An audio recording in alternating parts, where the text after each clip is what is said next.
மார்சியம் பயின்றேனோ, என்றைக்கு மார்சிய மூலவர்களின் ஆதாரமான புத்தகங்களை தேடி வாசித்து என் சிந்தையை தெளிவுபடுத்திக் கொண்டேனோ, அன்றிலிருந்து இன்று வரை 47 ஆண்டுகளாக இடதுசாரி முற்போக்கு சிந்தனையின் பக்கம்தான் நிற்கிறேன்.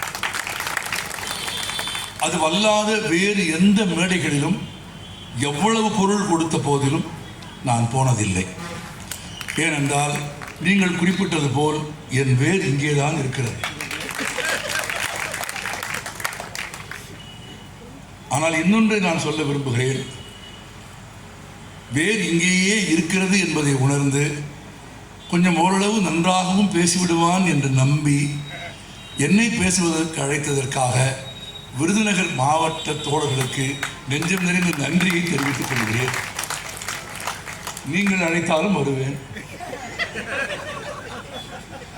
அதற்கு மேல் இதை பற்றி நாம் இங்கே பேச வேண்டாம். நீங்கள் அழைத்தாலும் வருவேன். நான் அப்படி பார்த்தால் நான் உருவான மாவட்டம் மதுரை. தோழர் MM தான் அன்றைக்கு மதுரையினுடைய நகர் செயலாளராக இருந்தார். இதுபோல ஒரு முட்டுச்சந்தில் மேடை ஏற்றி என்னை பேச வைத்துக் கொண்டிருந்தார்கள். நான் பேசிக் கொண்டிருந்தேன். தொலைவில் ஒரு கார் வந்து நின்றது. காருடைய விளக்குகள் அணைக்கப்பட்டு விட்டது. யாரோ வருகிறார்கள் என்று தெரிந்தது, ஆனால் யார் என்று தெரியவில்லை. ஒரு அரை மணி நேரம் கழித்து காரில் இருந்து இறங்கி அன்றைக்கு மாநில செயலாளராக இருந்த அருமை தோழர் AB நடந்து வந்தார். மேடைக்கு பக்கத்தில் அவர் வந்தபோது அந்த மதுரையிலே தெற்குவாசல் பகுதியில் இந்த தோழர்கள் சொன்னார்கள், தோழர் AB வந்து விட்டார், நீ கீழே இறங்குடா என்று ஒரு தோழர் என்னை பார்த்து சைடில் பார்த்து சொன்னார். AB சொன்னார், இன்னும் 15 நிமிஷம் பேசு என்று சொல்லிவிட்டு மேடை ஏறி என் தோளை தொட்டு, நல்லா பேசுகிறேன், இன்னொரு 15 நிமிஷம் பேசு என்று சொன்னார். நான் பேசிக்கொண்டிருந்த போதே கீழே நின்ற தோழர்கள் சொன்னார், உரிமையாக சொன்னார். AB எட்டி பார்த்து சொன்னார், நான் பேச சொல்லிக்கிட்டு இருக்கேன், நீ முடிக்க சொல்கிற, பேசாமல் நீ பேசு. நான் பேசி முடித்த பிறகு அன்றைக்கு தன் உரையில் 5 முறை, எனக்கு அப்போது 23 வயது, ஆமாம், தன் உரையில் 5 முறையோ 6 முறையோ தோழர் கிருஷ்ணகுமார் பேசுகிறது போல என் பேச்சை, என் பெயரை குறிப்பிட்டு தோழர் AB அவர்கள் பேசினார்கள். புதிதாக பொது வாழ்க்கைக்கு வந்த ஒரு இளைஞனுக்கு அப்படி தோள் தொட்டு அரவணைத்து பேசிய சொற்களுக்கு இணையான சொற்கள், பாராட்டுக்கு இணையான வார்த்தைகள் இந்த உலகத்தில் அதற்கு பிறகு நான் பெற்ற எந்த பரிசுக்கும் அது ஒப்பாகாது. எந்த பரிசுக்கும் ஒப்பாகாது. அப்படி ஒரு வார்த்தையை, ஒரு அரவணைப்பை அவர் எனக்கு தந்தார். அது மதுரையில் அது நடந்தது. அதற்கு பிறகு இந்த மாவட்டத்தில் அரசு பணி நிமித்தம் வேலைக்கு வந்து சேர்ந்து 20 ஆண்டுகள் நான் பணியாற்றினேன் என்றாலும் கூட நான் இந்த மேடையில் மிகுந்த நெகிழ்ச்சியோடு நிற்கிறேன். ஏனென்றால் ஏறக்குறைய எல்லாரையும் எனக்கு தெரிகிறது. எல்லாரோடும் நான் 20 ஆண்டுகள் இருந்திருக்கிறேன்.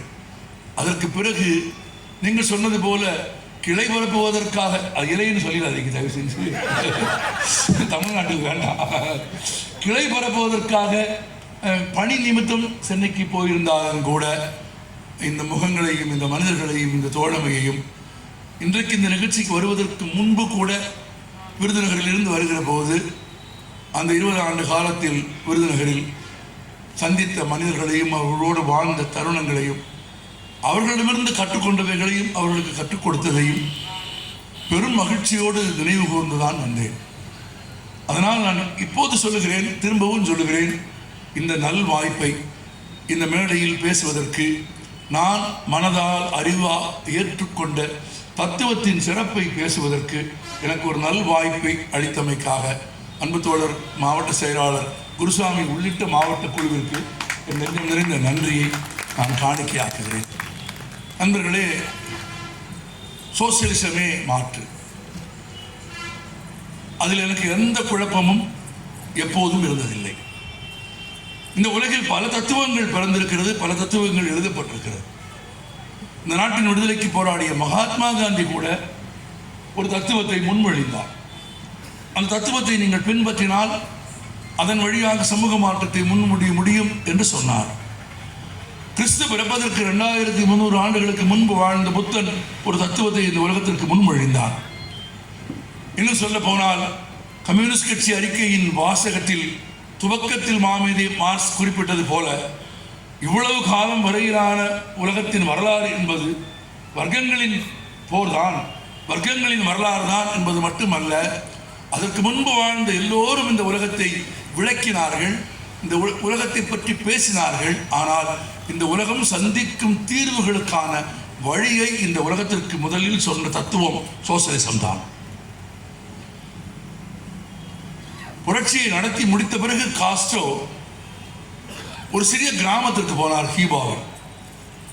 அங்கிருந்த மக்களுக்கு சோசியலிசம் என்றால் என்ன என்று தெரியாது. இதே கூட கேட்டுக்கொண்டிருக்கிற பெரும்பான்மையானவர்களுக்கு சோசியலிசம் என்றால் என்ன என்று தெரியாது, சொல் மட்டும் தெரியும். பெரும்பான்மையான மக்களுக்கு சோசியலிசம் என்றால் என்ன என்று தெரியாது. காஸ்ட்ரோ கேட்டார், உங்களுக்கு சோசியலிசம் வேண்டுமா என்று கேட்டார். கூட்டத்தில் இருந்து ஒரு பதிலும் வரவில்லை. ஏனென்றால் பெரும்பான்மையாக கூடியிருந்த மக்களுக்கு சோசியலிசம் என்றால் என்ன என்று தெரியாது. காஸ்ட்ரோ திரும்ப திரும்ப கேட்டார், உங்களுக்கு கம்யூனிசம் வேண்டுமா என்று கேட்டார். அதற்கும் அந்த கூட்டத்தில் இருந்து பதில் வரவில்லை. பிறகு காஸ்ட்ரோ புரிந்து கொண்டார், அவர்களுக்கு தெரியாத ஒன்றை அவரிடத்தில் கேட்டு அது வேண்டுமா என்று கேட்பதை விடவும் அவர்களுக்கு தெரிந்த மொழியில் அவர்களோடு உரையாட வேண்டும் என்று தீர்மானித்து காஸ்ட்ரோ கேட்டார், உங்கள் அனைவருக்கும் பசியின்றி உணவு வேண்டுமா என்று கேட்டார். எல்லோரும் வேண்டும் என்றார்கள். அடுத்து கேட்டார், உங்கள் எல்லோருக்கும் உங்கள் சுயமரியாதையை காப்பாற்றிக் கொள்வதற்கான உழைப்பு வேண்டுமா, வேலை வேண்டுமா என்று கேட்டார். ஆம் வேண்டும் என்று கேட்டார்கள். உங்களுக்கு கல்வி வேண்டுமா என்று கேட்டார். ஆம் என்றார்கள். உங்களுக்கு நல்ல மருத்துவம் வேண்டுமா என்று கேட்டார். ஆம் என்றார்கள். பிறகு காஸ்ட்ரோ சொன்னார், இதையெல்லாம் வேண்டும் என்றால் சோசியலிசம் வேண்டும் என்று சொன்னார். அந்த மக்கள் ஆழவரைத்து புரிந்து கொண்டார்கள், சோசியலிசம் என்பது அனைவருக்கும் அனைத்தையும் தருவது. இன்றைக்கு இந்தியாவில் எல்லாம் இருக்கிறது, என்ன இல்லை இந்தியாவில்? கண்ணதாசன் பாடியது போல என்ன வளம் இல்லை இந்த திருநாட்டில். ஆனால் ஒரு கேள்வி நான் கேட்க விரும்புகிறேன், எல்லோரையும் கேட்க விரும்புகிறேன். எல்லாம் இருக்கிறது, எல்லோருக்கும் இருக்கிறதா? சொல்லுங்க. எல்லோருக்கும் இருக்கிறது, எல்லாம் இருக்கிறது, சரி. எல்லோருக்கும் இருக்கிறதா? இல்லை. எல்லோருக்கும் இருக்க வேண்டும் என்று சொல்லுவதும் பேசுவதும் அதை செயல்படுத்துவதும் என்ற ஒரு தத்துவம் இருக்குமானால் அந்த தத்துவத்தின் பெயர் சோசலிசம்.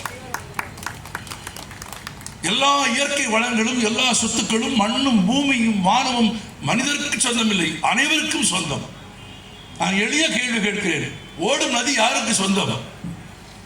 சொல்லுங்க தோழர்களே, உறக்க சொல்லுங்க. நமக்கு சொந்தம், ஒருவருக்கு சொந்தம் இல்லை. சபாஸ், இன்னும் சிறப்பா சொன்னார் தோழர். ஓடும் நதி யாருக்கு சொந்தம்? ஒருவருக்கு சொந்தம் இல்லை. உயர்ந்து நிற்கும் மலைகள் யாருக்கு சொந்தம்? ஒருவருக்கு சொந்தம் இல்லை. பூமிக்கு அடியில் புதை என்று கிடக்கும் கனிம வளங்கள் யாருக்கு சொந்தம்? ஒருவருக்கு சொந்தம் இல்லை. எல்லாம் இந்த நாட்டு மக்களுக்கு சொந்தம். என்ன செல்வங்கள் இருக்கிறதோ, என்ன சொத்து இருக்கிறதோ, என்ன இயற்கை வளங்கள் இருக்கிறதோ, அவை அனைத்தையும் சமமாக இந்த நாட்டு மக்கள் அனைவருக்கும் பகிர்ந்து தர வேண்டும் என்று சொல்லுகிற ஒரு தத்துவத்தின் பெயர் சோசலிசம். அதை நடைமுறைப்படுத்திய நாடுகள் உலகத்தில் உண்டா? இன்றைக்கு 4 நாடுகளில் சோசலிசம் அமலில் இருக்கிறது. செஞ்சீனம், கியூபா, லாவோஸ், வியட்நாம். இந்தியாவின் ஜனத்தொகைக்கு அடுத்த ஜனத்தொகை உள்ள ஒரு நாடு எது? சீனம். உலகின் மக்கள் தொகையில், இன்றைக்கு உலகின் மக்கள் தொகையில் 40% மக்கள் சோசியலிசம் என்கிற பதாகையின் கீழ், குடையின் கீழ் வாழ்கிறார்கள். செஞ்சீனத்தில் வறுமை இல்லை, பசி இல்லை, வேலைவாய்ப்பின்மை என்கிற பேச்சு இல்லை. அனைவருக்கும் அனைத்தையும் பகிர்ந்து கொடுக்கும் ஒரு சமூக அமைப்பை கியூபா உருவாக்கி இருக்கிறது. கொரோனா வந்தபோது வளர்ந்த நாடுகளுக்கு வைத்தியம் கொடுப்பதற்கு கியூபாவின் மருத்துவர்கள் தான் உலகெங்கும் போனார்களே தவிர, அப்படியானால் வெறும் கரும்பு தோட்டங்களை மட்டும் வைத்துக் கொண்டு உருவாக்குற சர்க்கரையில் இருக்கிற கிண்ணமாக இருந்த கியூபாவினுடைய செல்வங்களையும் வளங்களையும் ஆதாரங்களையும் பொது சொத்தாக மாற்றியது சோசலிசம். தமிழ்நாட்டிலும் இந்தியாவிலும் பொது சொத்து இருக்கிறதா? இருக்கிறது. அதை உருவாக்கியவர்கள் யார்? அதை உருவாக்கியதில் பெரும்பான்மையான பங்கு இடதுசாரிகளுக்கு உண்டு. இடதுசாரிகளுக்கு இணையான அந்த இடத்தில் பெரும் புகழுக்குரியவர் பண்டித நேரு. நீங்கள் குறிப்பிட்ட நெய்வேலி எப்போது வந்தது? எங்கிருந்து வந்தது? சோசியலிசத்தின் சிறப்பு என்ன என்று கேட்கிறவர்கள் தெரிந்து கொள்வதற்காக சொல்கிறேன். 1947 ஆகஸ்ட் 15 நாட்டுக்கு சுதந்திரம் வந்துவிட்டது. ஆனால் அன்றைக்கு இந்தியாவில் பெரும் அளவு மின்சாரம் இல்லை. இரும்பு எஃகு தொழிற்சாலைகள் எதுவும் இல்லை. ஒரு தொழிற்சாலை கிடையாது. பஞ்சாலைகள் இருந்தது, அவ்வளவுதான். அதுவும் இந்தியாவில் பெரும்பான்மையாக விளையும் பஞ்சை கொள்முதல் செய்து இங்கேயே பஞ்சாலைகளை உற்பத்தி செய்து துணியாக்கி சந்தைப்படுத்துவதற்காக ஆங்கிலேயர்கள் உருவாக்கி கொண்ட பஞ்சாலைகள் தான். பெரிய மின்சார அனல் மின்சார நிலையங்கள், புனல் மின்சார நிலையங்கள் இந்தியாவில் இல்லை. பெரிய ஆலைகள் இல்லை, இரும்பு எஃகு ஆலைகள் இல்லை. இரும்பு எஃகு ஆலைகள் இல்லாமல் எந்த தொழிற்சாலையும் நீங்கள் உருவாக்க முடியாது. மின்சாரம் இல்லாமல் எந்த ஆலையும் நீங்கள் இயக்க முடியாது. ஆனால் சுதந்திர இந்தியாவில் எதுவும் இல்லை. எல்லாவற்றையும் உருவாக்க வேண்டும் என்று ஆசைப்பட்டு 1949 இந்த சுதந்திர இந்தியாவின் முதல் பிரதமர் முதல் முறையாக போன வெளிநாடு அமெரிக்கா. அமெரிக்காவுக்கு போனார். ஒரு ஒப்பந்தத்திலும் கையெழுத்து போடவில்லை. நன்றாக அதை நினைவில் வைத்துக் கொள்ளுங்கள். ஒரு ஒப்பந்தத்திலும் நேரு கையெழுத்து போடவில்லை. அதை விட முக்கியம், அமெரிக்க அரசாங்கம் பண்டித நேருவிடத்தில் காஷ்மீரில் தங்கள் ராணுவ தளம் அமைய வேண்டும் என்று நிபந்தனை விதித்தது. உங்களுக்கு ஏதாவது உதவி வேண்டுமானால் நேரு சொன்னார், எனக்கு இரும்பு எஃகு ஆலைகள் வேண்டும், உனக்கு இரும்பு தருகிறோம், எவ்வளவு வேண்டுமானாலும் வாங்கிக்கொள். எஃகு எவ்வளவு வேண்டுமானாலும் வாங்கிக்கொள். நாங்கள் உற்பத்தி செய்து நாங்கள் தயாரித்த பொருளைத்தான் உனக்கு விற்போமே தவிர, உனக்கு மீனைத்தான் விற்போமே தவிர மீன் பிடிப்பது எப்படி என்று ஒருபோதும் கற்றுக் கொடுக்க மாட்டோம். அந்த மீனையும் தருவதற்கு, அந்த இரும்பையும் எக்கையும் தருவதற்கு காஷ்மீரில் எங்களுக்கு ஒரு ராணுவ தளம் அமைப்பதற்கு இடம் கொடுங்கள் என்று கேட்டபோது 200 ஆண்டுகள் ஏற்கனவே ஆங்கில ஏகாதிபத்தியத்தின் கைகளில் சிக்குண்டு கிடந்த இந்திய மண்ணை மீண்டும் வேறொரு அரசின் கைகளில் இந்தியாவின் சிறிய பகுதியை கூட நான் ஒப்படைக்க தயாராக இல்லை என்று பேச்சுவார்த்தையை முறித்துவிட்டு வெளியே வந்தார் பண்டித நேரு 49. அதற்கு பிறகு 6 ஆண்டுகளுக்கு பிறகு 1955 உலகின் முதல் சோசியலிச நாடான சோவியத் யூனியனுக்கு பண்டித நேரு தன் அருமை மகள் இந்திராவோடு போனார். கண்ணதாசனின் சினிமா பாடலில் மட்டுமல்ல, உலகத்திலேயே முதன்முறையாக வேறொரு நாட்டின் தலைவரின் வாழ்க்கை வரலாற்றை வேறொரு நாடு எழுதி வெளியிட்ட புத்தகம் வெளியானது என்று சொன்னால் அது சோவியத் யூனியன் வெளியிட்ட புத்தகம். அது எழுதிய தலைவரின் பெயர் பண்டித ஜவஹர்லால் நேரு. உலகத்திலேயே வேறொரு நாட்டின் தலைவரை பற்றிய அவரது வாழ்க்கை வரலாற்றிய புத்தகத்தை இன்னொரு நாடு வெளியிட்டது. அந்த புத்தகத்தில் எழுதினார்கள். 55 நேரு வந்த போது சோவியத் அரசாங்கம் சொன்னது, உங்களுக்கு என்ன வேண்டும்? எனக்கு இரும்பு வேண்டும், எஃகு வேண்டும், மின்சாரம் வேண்டும். நண்பர்களே, ஒரு சோசியலிச அரசாங்கம், சோசியலிசமே மாற்று என்று சொல்வதற்கான பொருளை இப்போது தெரிந்து கொள்ளுங்கள். ஒரு சோசியலிச அரசாங்கம் இந்திய அரசாங்கத்திடம் சொன்னது, பண்டித நேருவிடம் சொன்னது, 10க்கும் மேற்பட்ட ஒப்பந்தங்களில் நீங்கள் கையெழுத்துக் கொள்ளலாம், அதற்கான நிபந்தனைகளை கூட நீங்களே தீர்மானித்துக் கொள்ளலாம். சுதந்திர இந்தியாவில் பிலாய், ரூர்கேலா ஆகிய இடங்களில் எஃகு ஆலைகளையும், நெய்வேலியில் நிலக்கரி சுரங்கத்தையும் மின்சாரத்தையும் அதை உருவாக்குவதற்கான, அதை கண்டறிவதற்கான தொழில்நுட்பத்தையும், தொழில்நுட்பத்தை உங்களுக்கு கற்றுத்தருவதற்கான பொறியாளர்களையும் கருவிகளையும் சோவியத் அரசாங்கம் இந்திய அரசுக்கு இலவசமாக கொடுக்கும் என்று 1955 ஒரு சோசியலிச அரசு இந்திய அரசுக்கு கொடுத்த கொடையைத்தான் இன்றைக்கு இருப்பவர்கள் இருக்கிறார்கள். அது அவர்கள் உருவாக்கியது அல்ல. ஆமா, 7 பேரோடும் பேசுவதற்கு ஒருவர் தமிழ் கற்க வேண்டும் என்று நீங்கள் ஆலோசனை சொன்னீர்கள். தயவு செய்து அந்த ஆலோசனையை இன்னொரு முறை முன்மொழிய வேண்டாம் என்று நான் பணிவோடு கேட்டுக்கொள்கிறேன். ஆமாம், நாங்கள் 7 பேரும் ஹிந்தி படிப்பது, 7 லட்சம் பேரும் ஹிந்தி படிப்பது, 7 கோடி பேரும் ஹிந்தி படிப்பதற்கு பதிலாக அவர் ஒருவரை மட்டுமாவது தமிழ் படிக்க சொல்லுங்கள் என்று அவர் படித்துவிட போகிறாரோ என்று நான் பயந்து கொண்டிருக்கிறேன். பயந்து கொண்டிருக்கிறேன் என்பது மட்டுமல்ல, அவரால் அதை படிக்க முடியாது என்று எனக்கு தெரியும். பிறப்போக்கும் எல்லா உயிர்க்கும் என்று பேசிய ஒரு மொழியை, சமத்துவத்தை மட்டும் பேசிய ஒரு மொழியை, யாதும் ஒரே யாவரும் கேளீர் என்று பாடிய ஒரு மொழியை மதத்தால் சாதியால் மக்களை பிரிக்கும் ஒரு மனிதனால் ஒருபோதும் கற்றுக்கொள்ள முடியாது என்று நான் திடமாக நம்புகிறேன். அப்படி மீறி அவன் கற்றுக்கொண்டால் அந்த மொழி அவன் வாயில் நுழையாது என்று நம்புகிறேன். அப்படி விரும்புவதற்கு உரிமை இருக்கிறது தானே? ஆமா, அப்படி ஆசைப்படும் கூறி அந்த மொழி அவன் வாயில் நுழையாது என்பதை நான் ஏற்கனவே பார்த்து விட்டேன். நீ எங்கு போய் உங்கள் பெருமையை காப்பாற்ற வேண்டும் என்று நீங்கள் விரும்பினாலும் யாதும் முறை யாவரும் கேள் என்று சொல்வதற்கு இங்கேதான் வர வேண்டியிருக்கிறது. அதை பேசுகிற மொழி இந்த மொழிதான். சோசலிசத்தின் சாராம்சமான என்ன கிடைக்கிறதோ அதை அனைவரும் பகிர்ந்து உண்ண வேண்டும் என்பது சோசலிசத்தின் சாராம்சமானால் அது 2000 ஆண்டுகளுக்கு முன்பு பாடிய மொழி தமிழ். வைத்தியநாதன் சாருக்கு தெரியும். ஆமா, இந்திரதம் அமிர்தம் இயைவது ஆயினும் இனிதென தம்மியர் உண்டலும் இளனே என்று சங்கப்புலவன் பாடினான் என்றால் என்றென்றைக்கும் வாழும் உயிர் தருகிற அமிர்தமான தேவர்களினுடைய அமிர்தத்தை உனக்கு தந்தால் அதை கூட நான் தனியாக சாப்பிட மாட்டேன், எல்லோரோடும் சேர்ந்து சாப்பிடுவேன் என்று பாடிய தமிழர்களின் பண்பாடு சோசலிசத்தின் துவக்கம். அந்த கருத்தாக்கம் தமிழனுக்கு உண்டு. வருவிருந்தோம்பி செல்விருந்து பார்த்திருப்பான், நல்விருந்து வானத்தவர்க்கு என்று பாடியவன் வள்ளுவன். இந்த மண்ணில் வேறு கருத்து ஊன்றாது. சாதாரண மக்களுக்கு, எளிய மக்களுக்கு சொற்கள் வேண்டுமானால் தெரியாமல் இருக்கலாம். ஆனால் சாராம்சம் தமிழர்களுக்கு தெரியும், தமிழ் மக்களுக்கு தெரியும், இந்திய மக்களுக்கும் தெரியும். அதை இந்திய மக்கள் உணர்ந்து இந்த தத்துவம் தான் வழிகாட்டும் என்பதை நம்புகிற காலம் தொலைவில் இல்லை. ஏன் இல்லை?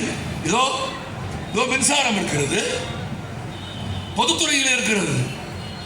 சோசலிசத்தின் மிக முக்கியமான கூறுகளில் ஒன்று பெரும்பான்மையான கனிம வளங்கள், பெரும்பான்மையான உற்பத்தி பொருட்கள். நான் இன்னும் கூட ஒரு பட்டியலே உங்களுக்கு சொல்கிறேன். கூட்டுறவு நிறுவனங்கள், இந்த நாட்டினுடைய ஆலயங்கள், எல்லா ஆலயங்கள், நதிகள், மலைகள், காடுகள், வங்கிகள், கல்வி நிலையங்கள், ஓடும் ரயில், ஓடுகிற பேருந்து அனைத்தும் யாருக்கு சொந்தம்? நமக்கு சொந்தம், அரசுக்கு சொந்தம். சோசலிசத்தினுடைய சாராம்சம் என்ன தெரியுமா? நான் இன்னும் எளிய முறையை சொல்கிறேன். புதிதாக பொறுப்பு ஏற்றுக்கொண்டு தமிழக அரசு பேருந்துகளில் பயணம் செய்யும் பெண்களுக்கு கட்டணம் இல்லை என்ற அறிவிப்பை அறிவித்ததா? ஆமாவா இல்லையா? ஆமா. அப்படி ஒரு அறிவிப்பை தமிழக அரசால் ஏன் செய்ய முடிந்தது? அப்படி ஒரு அறிவிப்பை தமிழ்நாட்டில் இருக்கிற பெண்களுக்கு தமிழக அரசால் ஏன் தர முடிந்தது என்று கேட்டால், எளிய உதாரணம். அது ஒரு தேர்தல் வாக்குறுதி என்பதால் மட்டுமல்ல, பொதுத்துறை நிறுவனமாக பேருந்துகள் அரசின் பொறுப்பிலே இருந்ததால் மட்டும்தான் அந்த சலுகையை உங்களால் அறிவிக்க முடிந்ததை தவிர, பேருந்துகள் அனைத்தும் தனியாரிடம் இருந்தால் தமிழ்நாட்டின் எந்த முதலமைச்சராலும் அதை அறிவிக்க முடியுமா?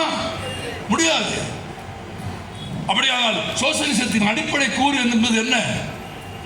பொதுத்துறை, பொது சொத்து. வீட்டுக்கு 20 கிலோ ரேஷன் அரிசி, உண்மைதான், ரொம்ப சரிதான், கொடுக்கத்தான் வேண்டும். அதை பெறுவதற்கு எங்கள் மக்கள் தகுதி உடையவர்கள். அதை தருகிற அரசை நான் பாராட்டுகிறேன். ஆனால் கொடுப்பதற்கான கடைகள் யாரிடம் இருக்கிறது? அது தமிழக அரசுக்கு சொந்தமான கடைகள். அதற்கு தேவையான அரிசியை, நெல்லையும் கொள்முதல் செய்யும் நிலையங்கள் யாரிடம் இருக்கிறது?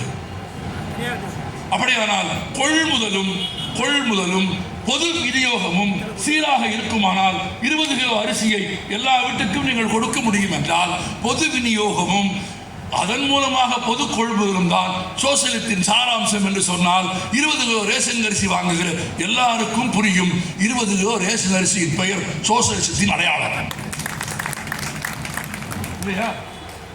ரேஷன் கடை உங்களுக்கு சொந்தமாக இல்லாவிட்டால் கொடுக்க முடியுமா?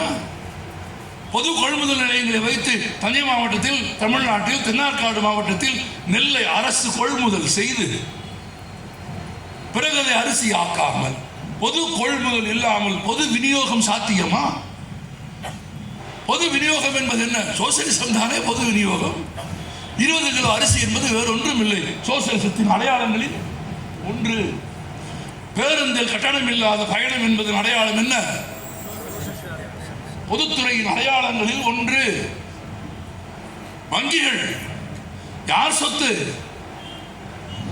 யார் சொத்து? இன்றைக்கு அரசு அறிவிக்கிறது, ஒருவேளை வங்கிகள் நஷ்டமடைந்து விட்டால், வங்கிகள் மூடிவிட்டால்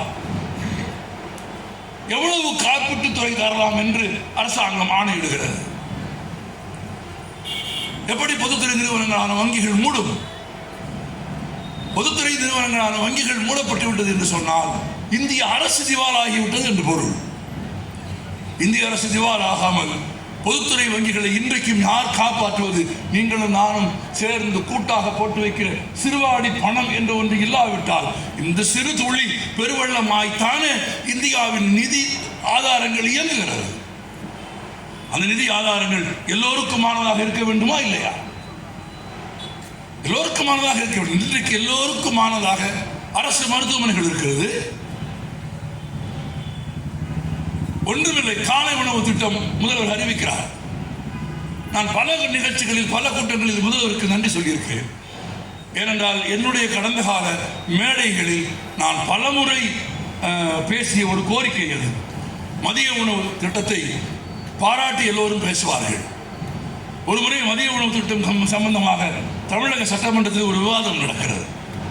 அப்போதான் அந்த ஒரு முட்டையை 2 முட்டை ஆக்கிட்டாங்க அசம்பிளியில். ஆளுங்கட்சிக்கு எதிர்கட்சிக்கு விவாதம் நடக்கிறது. ஒரு முட்டையை போட்டது யார், 2 முட்டை போட்டது யார் என்று பெரிய விவாதம் அசம்பிளியில். ஆனால் அதை படித்துவிட்டு மறுநாள் தாமயசாக்கா நடத்திய ஒரு கலை இலக்கிய மேடையில் பேசுகிற போது சொன்னேன், யார் ஒரு முட்டை போட்டது, யார் 2 முட்டையை போட்டது என்று நேற்று சட்டமன்றத்தில் பெரிய விவாதம் நடந்தது. எனக்கு தெரிந்தவரை கோழி தான் முட்டை போடுகிறது.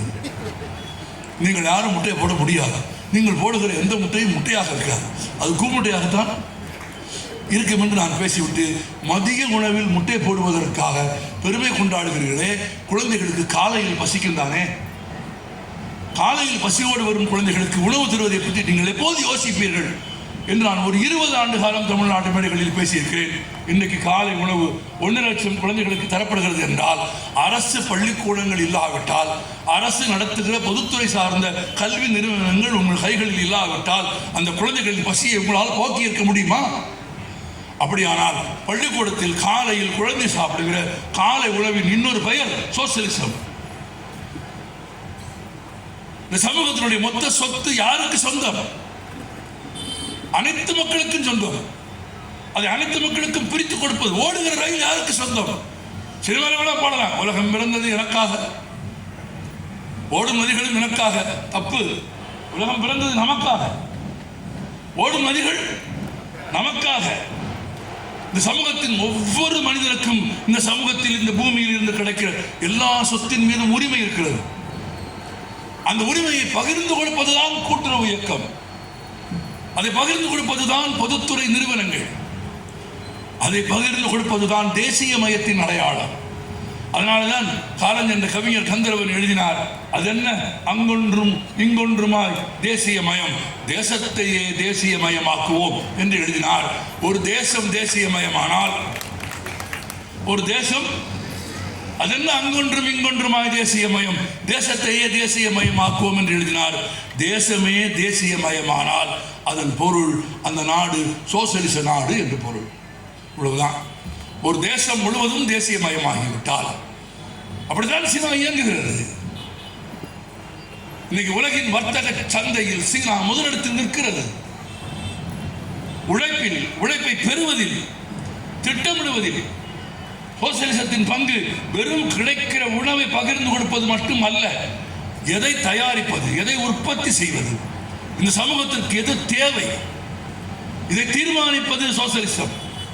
நான் இன்னும் உங்களுக்கு தெளிவாக சொல்கிறேன். ஒரு குளிர் நாடு, -20 டிகிரி 30 டிகிரி குளிர் இருக்கிற ஒரு நாட்டில் அதிகம் தேவைப்படுகிற பொருள் கம்பளி, அதிகம் தேவைப்படுகிற பொருள் விலை உயர்ந்த தரமான காலணிகள், தரமான விலை உயர்ந்த காலணிகள் இல்லாவிட்டால் குளிர் பூமியில் குளிர் கால்களை தின்றுவிடும். -20 பனி என்பது காலில் இருக்கிற சதையை, விரல்களை தின்றுவிடும். எனவே தரமான காலணிகளும் குளிரிலிருந்து காப்பாற்றக்கூடிய அழுத்தமான பெரிய கம்பளி உடைகளும் தான் குளிர்காலத்திற்கு ஏற்ற உடை. அது கோடைக்கு பொருந்துமா? பொருந்தாது. அப்படியானால் பருவத்திற்கு ஏற்ப உடை இருப்பது போலவே ஒரு சமூகத்தின் தேவைக்கு ஏற்ப எந்த பொருளை தயாரித்து சமூகத்திற்கு வழங்க வேண்டும் என்று தீர்மானித்தது சோசலிசத்தின் சிறப்பு. நான் இன்னும் கூட கேட்கிறேன், பசித்த ஒருவனுக்கு தேவை உணவா மொபைலா? நான் பேசுவதை மொபைலில் படம் எடுத்துக் கொண்டிருக்கிற உங்களையே கேட்கிறேன். பசித்த ஒருவனுக்கு தேவை உணவா மொபைலா? உணவு தானே. அப்ப ஒரு சமூகம் உற்பத்தியில் முதன்மையாக கவனம் செலுத்த வேண்டியது உணவா இதர பொருட்களா? சொல்லுங்க. உணவு. நாம் பேசாவிட்டால் யார் பேச போகிறார்கள்? நீங்களுமே பேசாவிட்டால் யார் பேசுவார்கள்? தமிழ்நாட்டில் மனிதனுக்கு அடிப்படையான தேவை, முதல் தேவை எது? உணவு. இந்த உயிர் வாழ்வதற்கான அடிப்படை தேவை உணவு. உணவுக்கு அடுத்தது எது? உடை. உடைக்கு அடுத்தது எது? இருப்பிடம். ஆமா. ஒருவேளை ஹிந்தி மட்டும் பேசுவதற்கு வேண்டுமானால் புரியும்படி நான் வேண்டுமானால் சொல்லுகிறேன். ரோட்டி, கப்படா, அவர் மகான். ஆமா. உணவு, உடை, இருப்பிடம், இந்த மூன்றும் ஆதாரமான அடிப்படை தேவைகள். இந்த நாட்டினுடைய 140 கோடி மக்களுக்கும் தேவை உணவா கோவிலா? என் கேள்விக்கு மட்டும் சொல்லுங்க. உணவா கோவிலா? உணவு. இத்தனை பேர் இருக்கீங்க, என்ன சாப்பிடலையா நீங்க? 140 கோடி பேருக்கு முதலில் தேவைப்படுவது வழிபாடா உணவா? உணவு. 140 கோடி பேருக்கும் தேவைப்படுவது மதமா உணவா? 140 கோடி பேருக்கும் தேவைப்படுவது சாதியா உணவா? அப்படியான 140 கோடி மக்களுக்கும் உணவுக்கு அடுத்ததாக தேவைப்படுவது மானம் காக்கும் ஆடையா, இல்லை கங்கையில் போய் குளிப்பதா? கங்கையில் போய் குளிப்பதை விட ரொம்ப முக்கியம். காலையில் எழுந்தால் நல்ல தண்ணீர் வீட்டு வாசலில் குழாயில் வர வேண்டுமா இல்லையா? கங்கை என் வீட்டுக்கு வராவிட்டால் கங்கையை பார்க்க நான் ஏன் போக வேண்டும்? கங்கை என் வீட்டுக்கு வர வேண்டும். என் குழந்தை குடிப்பதற்கான குடிநீர் எனக்கு வேண்டும். அடிப்படையான உணவு, குடிநீர், சுகாதாரம், உடை, இருப்பிடம், இவைகள் தான் ஒரு சமூகத்திற்கு முதன்மையானவை. அவைகளை உற்பத்தி செய்வதும் அவைகளை சந்தைப்படுத்துவதும் அதை அனைத்து கடைகோடி மனிதனுக்கும் கொண்டு போய் சேர்ப்பதன் ஒரு அமைப்பின், ஒரு தத்துவத்தின் பெயர் சோசலிசம். ரொட்டி, சாப்பாடு. சோசலிசம் என்பது அந்த சொல் வெளிநாட்டு சொல் தான். ஆமா. எவ்வளவு வெளிநாட்டு இருக்கு? வச்சிருக்க எல்லா மொபைலும் வெளிநாட்டு மொபைல் தான். ஒன்றும் சுதேசி கிடையாது. நாம் பயன்படுத்துகிற எத்தனையோ பொருட்கள் அந்நிய பொருட்கள் தான். உலகமயமாதல் என்று வந்ததற்கு பிறகு உலகமயமாதலின் உச்சமாக குயவன் வீட்டுக்குள்ளையும் கொண்டு போய் இவர்கள் பிளாஸ்டிக் குடத்தை வைத்து விட்ட பிறகு, இல்லையா?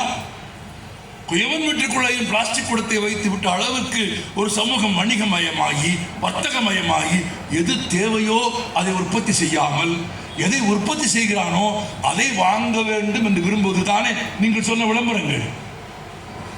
நீங்கள் சொன்ன விளம்பரங்களுக்கும் அன்றாட மனிதனின் வாழ்க்கைக்கும் என்ன தேவை இருக்கிறது? நான் என்ன தயாரிக்கிறேனோ, நான் எதை விற்க விரும்புகிறேனோ அதை நீ வாங்கு.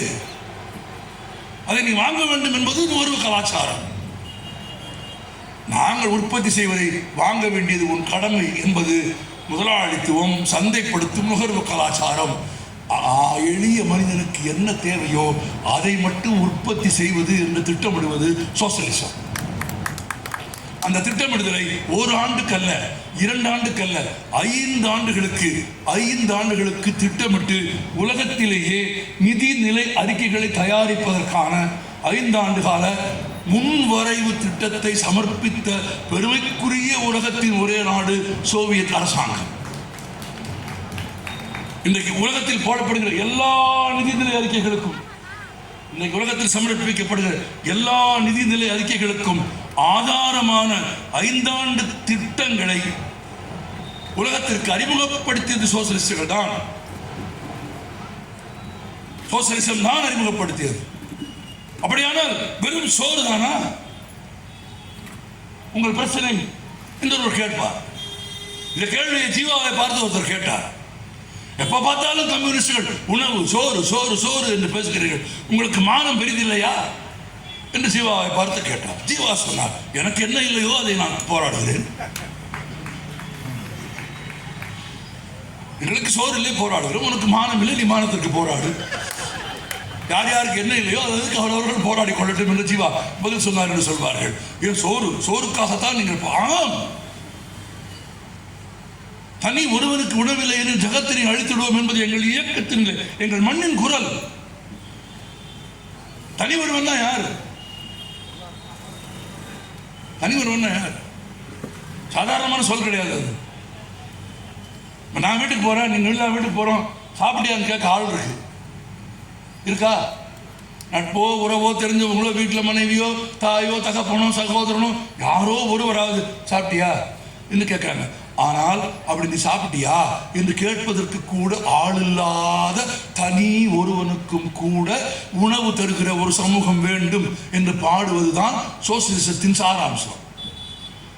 அடிப்படை தேவைகளை உற்பத்தி செய்வதும், அதற்கான திட்டமிடலை செய்வதும், அதற்கான சிந்தனைகளை உருவாக்குவதும் சோசலிசத்தின் பங்கு. சோசலிசத்தின் பங்கு சோறு போடுவது. ஆம், சோறு போடுவது.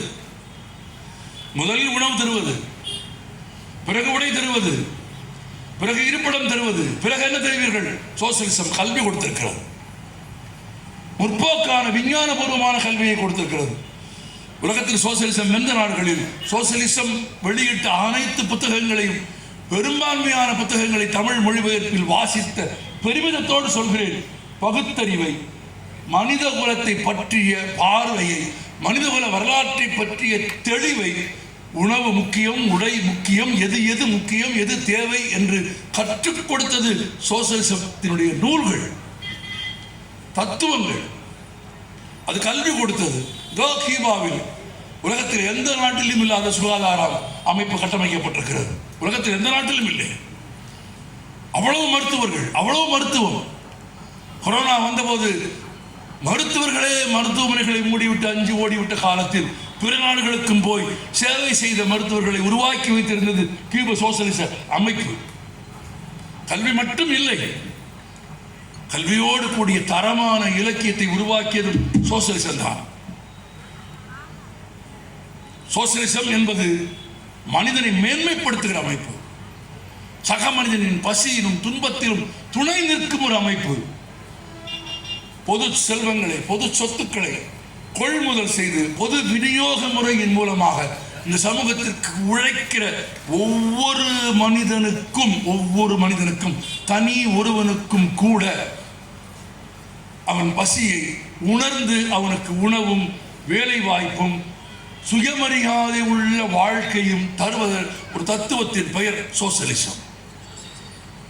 அதை வேறு எந்த வார்த்தைகளில் நீங்கள் புரிந்து கொண்டாலும் சரி, அடிப்படை தேவைகளை கண்டறிந்தது சோசலிசம். அவைகளுக்கான உற்பத்தி முறைகளை திட்டமிட்டது சோசலிசம். அவைகளை கொள்முதல் செய்தது சோசலிசம். அதை பொது விநியோக முறையில் எளிய மக்களுக்கு கொண்டு போய் சேர்த்தது சோசலிசம். சோசலிசம் என்பதுதான், சோசலிசமே மாற்றில்லை, சோசலிசம் தான் மாற்று. உங்கள் தலைப்பிலே ஒரு சின்ன நான் ஒரு வார்த்தையை சேர்த்துக் கொள்ள உங்கள் மாநில செயற்குழுவின் அனுமதியை வேண்டுகிறேன். சோசலிசமே மாற்றில்லை, சோசலிசம் தான் மாற்று. சோசலிசம் தான் மாற்று. அந்த ஒரு தத்துவம் தான் எல்லா செல்வங்களையும் எல்லோருக்கும் சமமாக பகிர்ந்து கொடுக்கும். அந்தகளே, பசி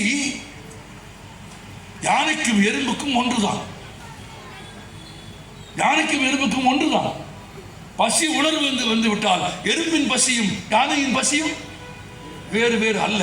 ஆனால் உண்ணும் உணவின் அளவு, யானையின் பசிக்கான உணவும் எறும்பின் பசிக்கான அளவும் ஒன்றல்ல.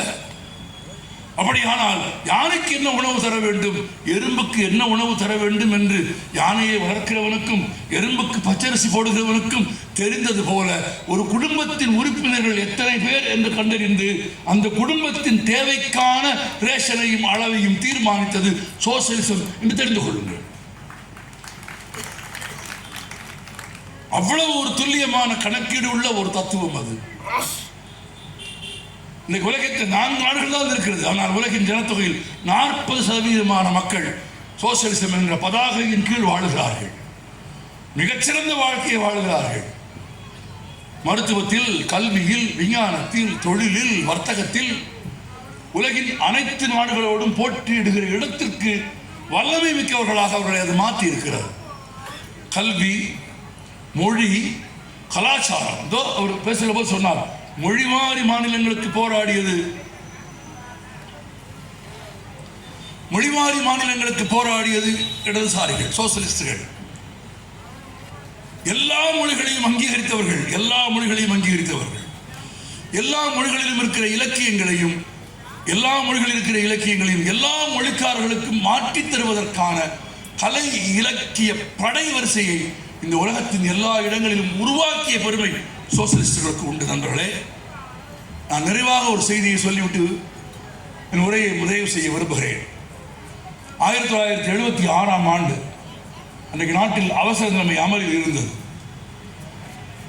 ஏறக்குறைய பெரும்பான்மையான இடதுசாரி தலைவர்கள், வேறு பல்வேறு இயக்கங்களை சேர்ந்த தலைவர்கள் சிறையிலே இருந்தார்கள்.